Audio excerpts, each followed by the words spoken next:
Welcome to the first aid training session, and today's session will be on scene safety and getting help. Okay, the aim of this session is to be able to assess an emergency situation and get help. The learning objectives. So by the end of this lesson, you will be able to identify dangers to the first aider and casualty, know the initial actions of a first aider to make a scene safe, and understand the importance of calling for medical help. So before we get going, just some domestics. I'm Lieutenant Tudor, first aid trainer. Actions in the event of the fire. The fire alarm is to sound. We're going to exit via the exit on the right and make your way to the parade square, where we'll take a full muster. Hazards in the classroom, just the one, which is the training leads for the electrics. Just be careful when moving around the classroom. And questions. If you have any questions, ask them as you go along. Just raise your hand and I'll attempt to answer the question. So what we're going to cover. First thing we're going to cover is the 3 Ps of first aid. And I'll come on to what they mean later. Dr. ABC, we're only going to briefly touch on Dr. ABC. Stands for danger response, airway, breathing and circulation. How we're going to assess the scene and identify any dangers. Calling for medical help, when we call for medical help and how we call for medical help. So, starting off, first aid. What are the aims of first aid? Well, the first one is to preserve life. We want to ensure that our casualty survives, so preserve life. Next one, prevent worsening.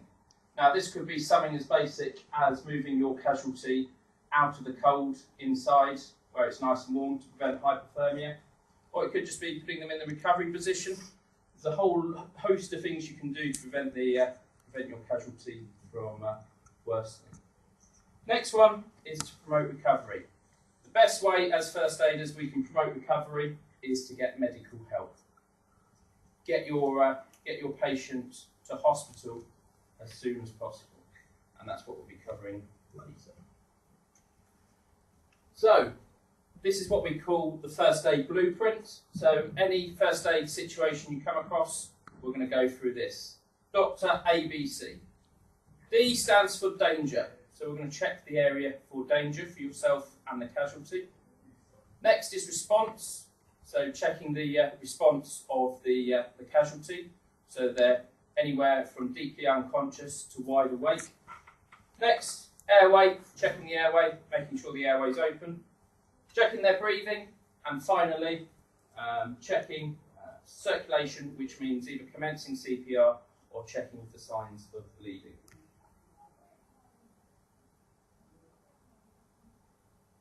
So, can anyone name one of the 3 Ps? Paul? It's... Oh, what is it? No. I Smith? can't remember. Promote recovery. Promote recovery. Another one? Spencer? Preserving life. Preserving life. Another one, Gelder? Prevent worsening. Okay, let's see if we've got them right. Yeah, so we can remember them as preserve, prevent, and promote. In addition to the 3 Ps, with an unconscious casualty that's stopped breathing, to ensure that casualty has got the best chance of survival, we need to put these 4 chains in place. The first one is early recognition and calling for help, and this is where calling for help becomes very important. So if your casualty is not breathing, we need to get early recognition that they're not breathing and call for help. Next one's early CPR, doing chest compressions. Early defibrillation is using an automated external defibrillator, and then early advanced care is getting your patient to hospital. So we've got the 4 chains of survival. So this is for a casualty that's not breathing. We need to get these 4 chains in place. And the key one here to remember is early recognition and call. Smith? Surely early defibrillation only applies to heart attacks Or myocardial infarction. which is if they're not breathing. Okay. Okay, so this is for not breathing. We can't tell what's going on in the heart. All we can tell is that they're not breathing. So we need to get these 4 chains in place to get them the best chance of survival. And by getting these 4 chains in place, we'll increase their chances of survival up to 40%.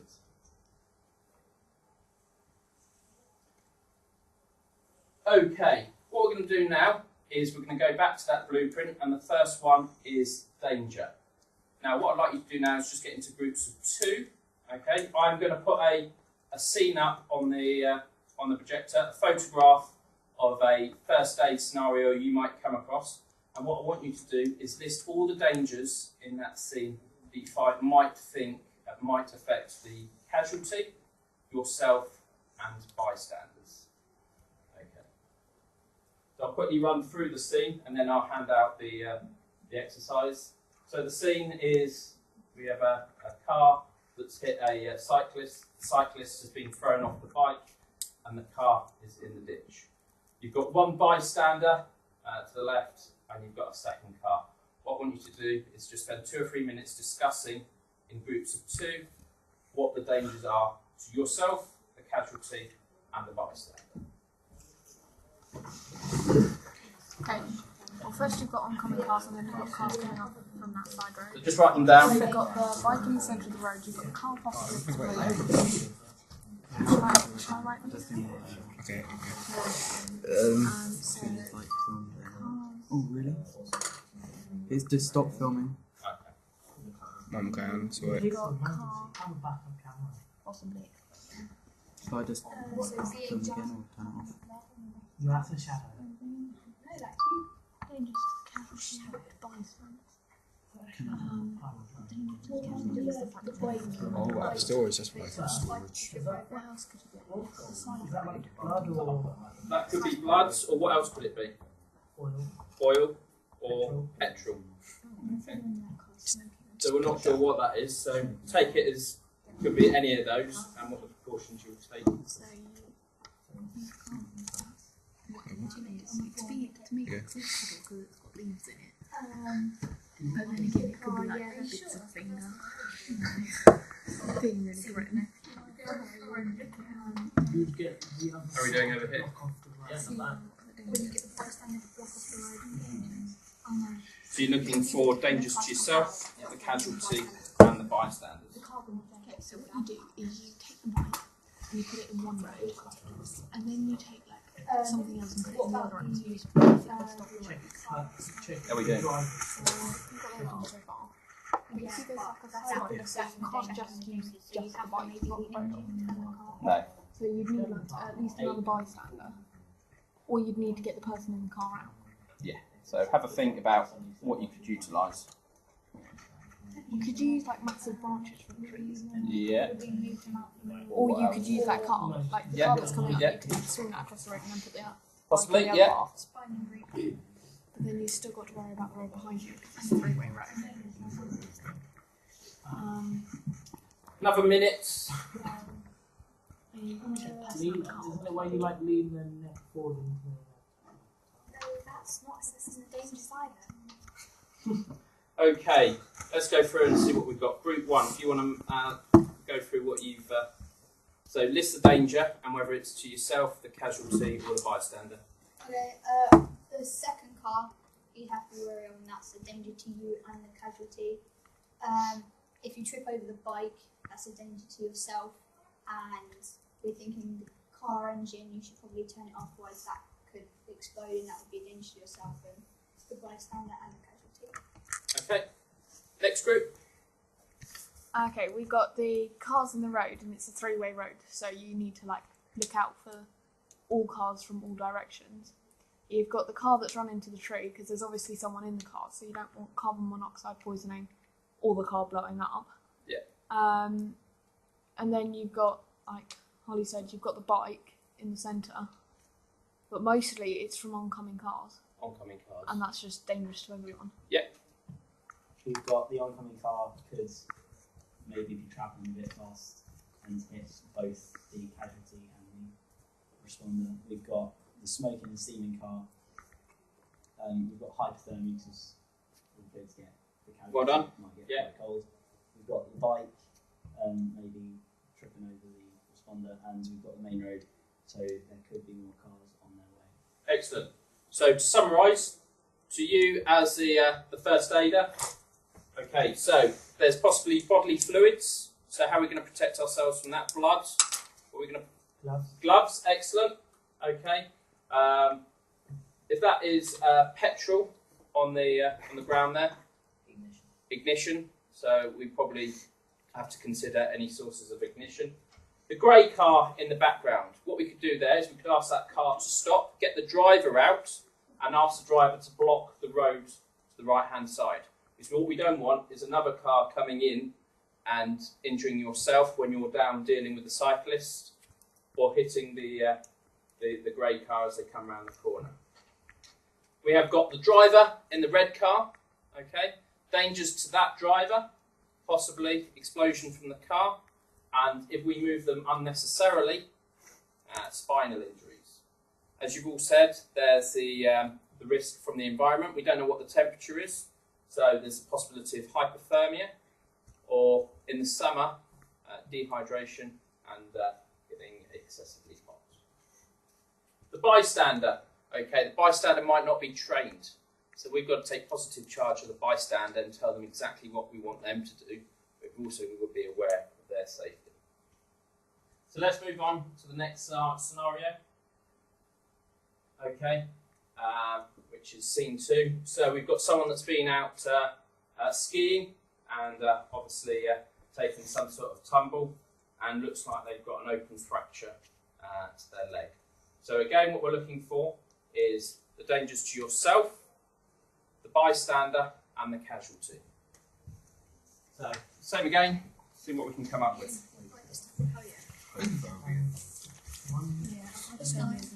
Just a couple of minutes.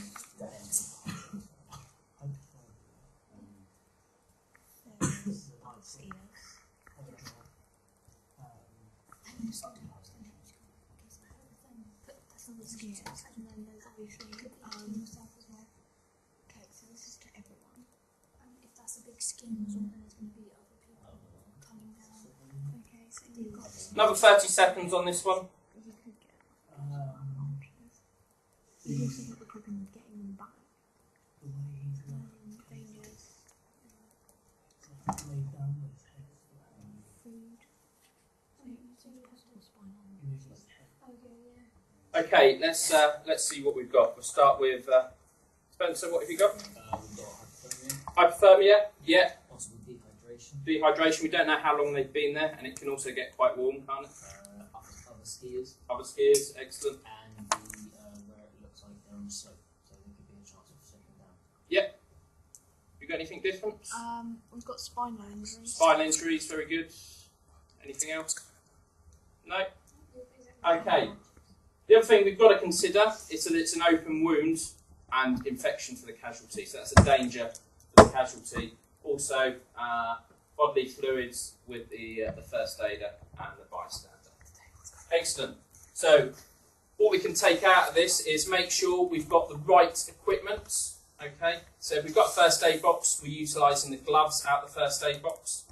Okay, and we're utilising any equipment around to make the scene safe, and also utilising bystanders. So we can take that bystander and ask her to go further up the slope and to stop any skiers coming down.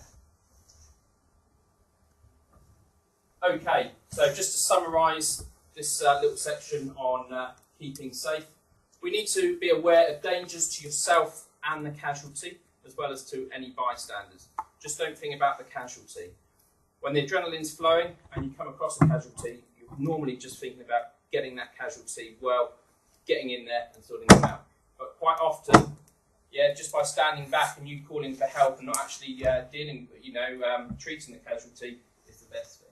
Infection control, we've briefly touched on. Wearing gloves, looking out for bodily fluid, and that's also protecting yourself from the casualty and protecting the casualty from sources of infection. The environment is quite often overlooked, but hypothermia, you mentioned, and heat stroke. Safety of bystanders. As a trained first aider, you've also got to look at the safety of bystanders who may not be trained. Okay, when are we going to call for help? Well, we're going to call for help and we're going to call 999 or 112 for an emergency ambulance. If your patient has lost consciousness, so they're unconscious, if they've had a seizure or a fit that's not stopping, and your patient is in a confused state, severe chest pain, okay, really bad chest pain, because that might be a sign of a heart attack. Breathing difficulties, so if they're struggling to breathe, so that could be asthma or just a general difficulty in breathing. Severe bleeding that can't be stopped. And the last one, and the most important one, is if you're unsure. We're going to call 999 or 112. Okay, when we do call for help, we're going to use the acronym LIONEL. L stands for location. Where's the incident? I, the incident, the type of incident. O, other services. So what other services are there? Police, fire, Coast Guard. Number of casualties, so you get a measured response. So if you've got 5 casualties, we just don't want one ambulance expecting 1 casualty. We need to tell them 5. The extent of the injuries, again, we want the right response, the right injuries. And lastly, location. Why do you think we give location twice? Make sure In they case don't- of the first time the receiver didn't quite catch it. Yeah, and we're confirming the location. We might have given the location wrong when the adrenaline's running, so we're just confirming the location. Okay, so we're going to call an ambulance when? Give me one scenario. Yep, If you're unsure, unsure, Gelder? They've lost consciousness. Okay, Spencer? seizures or fits, Osborne? severe chest. Okay, so we've got all of those. So what information do Hi, we my need to name's give? Jules. I'm Head of Patrol Services Training for the London Ambulance Service. Most people normally dial 999 in an emergency situation just once in their lifetime. I'm here today to give you 5 bits of key information that we need to arrange the right amount of help for you. We need the exact location of the accident or the illness, exactly what's happened to the patient or what's wrong with them, an approximate age, if they are conscious and awake, and if they're breathing. This information will allow us to arrange the right amount of help for you and the patient. Right, so just to recap, the additional information the ambulance service might ask for is the type of accident and illness, diabetes, car accident, the age of the casualty. This is just approximate age, mid-30s, late 40s, 80s, under 10, just an approximate age. Are they breathing? Okay, so before you get to the phone, check to see whether they're breathing. Are they conscious? Okay, so in summary, the 3 Ps stand for preserve life, prevent worsening, and promote recovery. When we come across a casualty, we need to assess the scene. So we need to step back, take a couple of seconds to think what the dangers are to yourself, the casualty, and the bystanders. And throughout the situation, we need to ensure the safety of yourself and the casualty. When we call for help, okay, we need to make sure we've got an ambulance if your casualty is unconscious, has had seizures or fits, and is confused. Severe chest pain, they've got breathing difficulties of any type, whether that's asthma or breathing difficulties induced through chest pain. Severe bleeding that can't be stopped. And if you're ever unsure, you need to dial 999. So, we're going to use LIONEL, which stands for location, where the incident is, the location of the incident. Try and give a postcode where possible. The type of incident, other services required, police, ambulance, Coast Guard. Number of casualties, just 1 casualty or 5. Extent of the injuries, so we're going through there, broken bones, bleeding, are they breathing, are they conscious? and again the location. When calling the ambulance service, will they ask you if you need They will ambulance prompt services? you for all this information, and at the end I'll give you a handout with all the questions that the ambulance service will ask you when you call. Okay, so just to recap on the objectives, hopefully now you can identify the dangers to the first aider and the casualty and any bystanders. You know the initial actions of a first aider when presented with a casualty. And you know the importance of calling for help and when to call for help. If you want further information, go to the first aid manual. There are lots about. Any questions? No, that's it. Thank you.